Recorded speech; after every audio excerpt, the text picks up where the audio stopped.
야, 잠깐만. 카푸치노.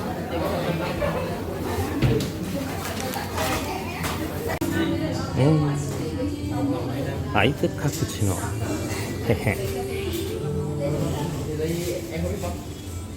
헛. 그 사이에 자리를 치팅당했습니다. 채. 여기 햇빛 많이 쬐는데 어쩔 수 없죠. 여기서 아침 모닝 카푸치노를 먹으면서 브리핑을 시작하겠습니다.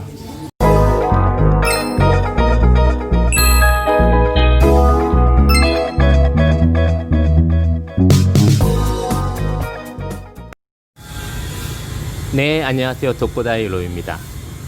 오늘은 간만에 베트남에서 있는 뉴스, 좀 나름대로 한국하고 관련 있는 뉴스가 있어가지고 이렇게 영상을 남겨요.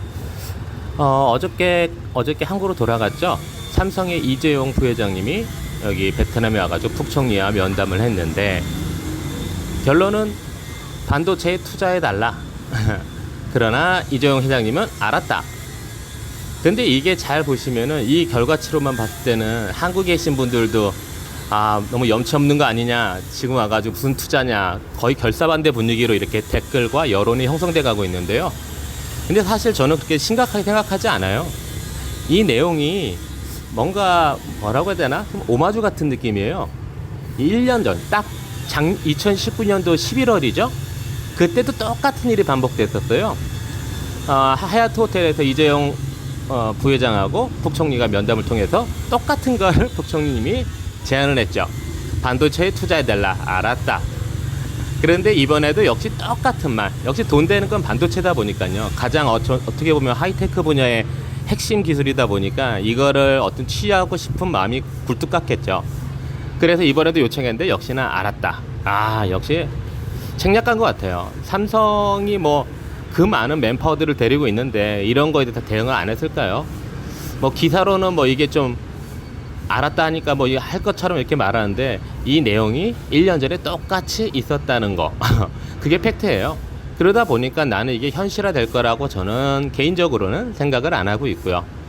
하나 좀 고무적인 것은 지금 하노이 쪽은 핸드폰 제조 설비가 그쪽에 몰려 있고 호치민은 가전 쪽이 좀 몰려 있어요.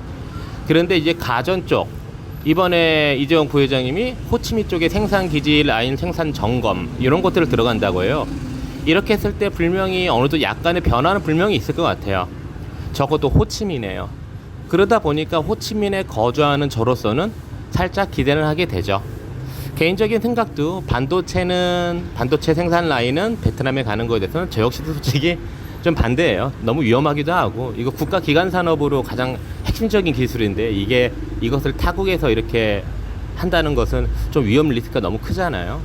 그리고 이번을 통해 가지고 여러분도 아시겠지만 동남아 아니면 제3국의 어떤 핵심 기술 설비 공장을 만든다는 것이 그만큼 위험하다는 것을 여러분들도 아실 거예요. 물론 저도 이번 계기를 통해서 많이 뼈저리게 느끼게 됐기 때문에 아마 그런 불상사는 일어나지 않을 거라는 저 로이의 추측입니다.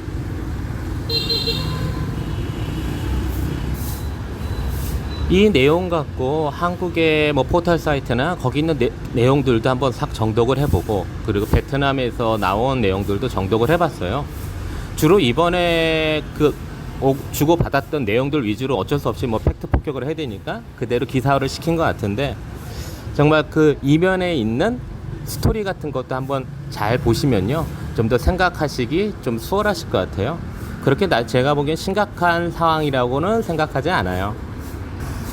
사실 정치, 경제 이런 뉴스를 다루기에는 제 깜냥이 부족해서 뭐라고 말할 수 없기 때문에 저는 그냥 개인적인 주관으로 그냥 이렇게 추측하는 제 스스로의 이 내용을 말하는 거니까요.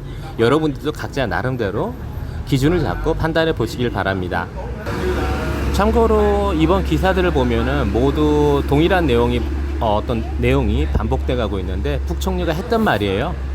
베트남이 유일하게 코로나 방역에 성공한 국가로서 그리고 아시아에서 유일하게 성장세를 유지하고 있는 나라니 이 나라에 투자하시면은 이거는 이 베트남 인민들과 베트남의 큰 기쁨일 것이다 라는 말을 모든 포털 사이트 기사에 다 동일하게 들어가고 있어요.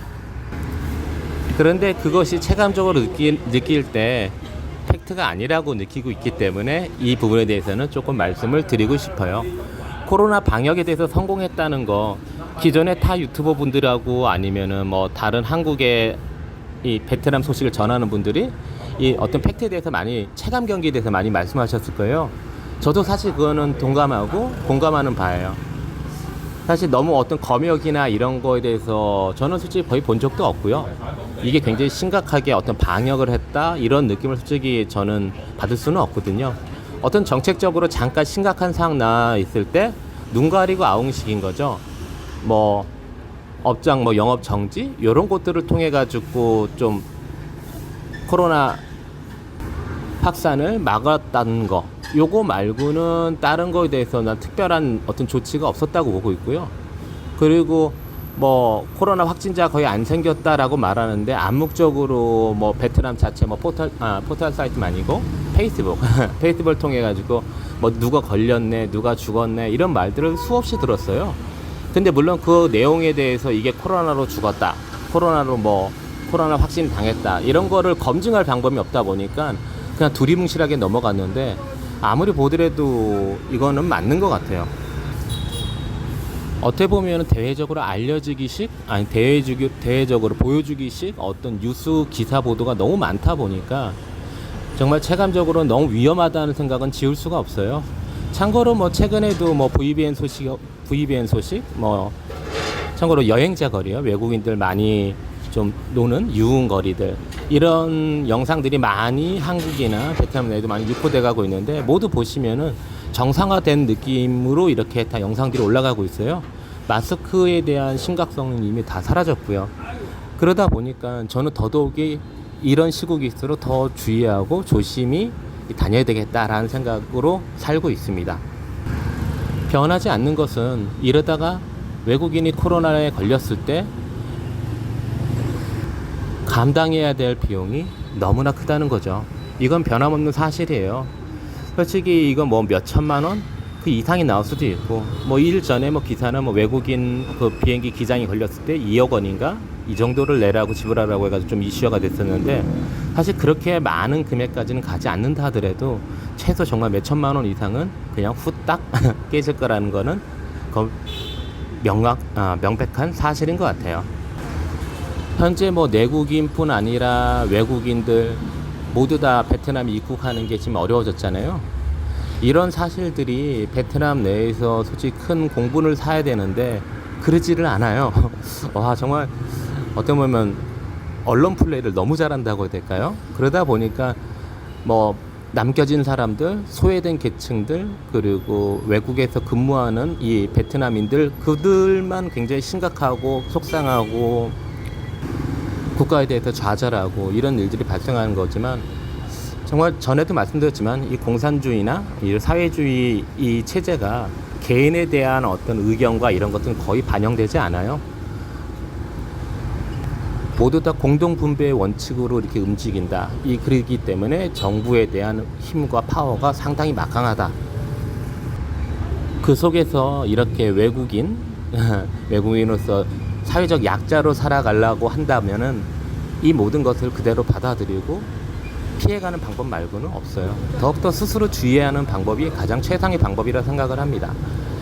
자, 여러분들 오늘도 즐거운 하루 되시고요. 저도 열심히 오늘 다시 한번 살아보겠습니다. 그러면 다음에 볼게요. 독고다이로이였습니다.